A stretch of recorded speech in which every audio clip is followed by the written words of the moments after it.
Bonjour et bienvenue sur le podcast Bouli Miracle.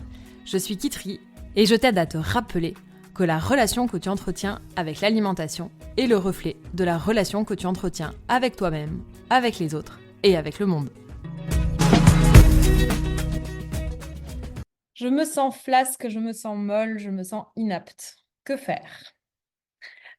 Très souvent, quand on a tendance à trouver son corps mou, flasque, inadapté, c'est simplement le reflet de ce que l'on perçoit de notre propre personnalité, de notre propre personne.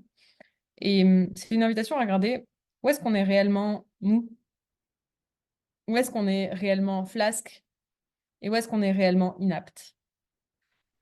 Pour apprendre à l'accueillir et à savoir se regarder et ne pas vivre dans l'illusion que l'on n'est que quelqu'un de dur, quelqu'un de apte, quelqu'un de fort. Parce que derrière le mot flasque, il y a un peu cette notion qui est à l'opposé d'être quelqu'un de fort. Et regardez en quoi, en effet, on est flasque, mou et inapte sur certains aspects.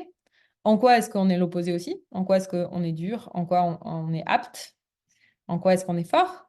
Pour ne plus avoir besoin de cristalliser tout ça sur la forme de son corps. Parce que probablement que si on ressasse sans cesse que notre corps est flasque, mou et inapte, ce qui nous dérange, c'est qu'il va montrer ses parts de nous au monde. Et si ça nous dérange de montrer ses parts de nous au monde, c'est qu'on ne les a pas encore apprivoisées. Parfois, on n'a même pas conscience qu'elles existent. Et puis parfois, on a conscience qu'elles existent, mais on en a honte et on ne voit pas ce que ça nous apporte.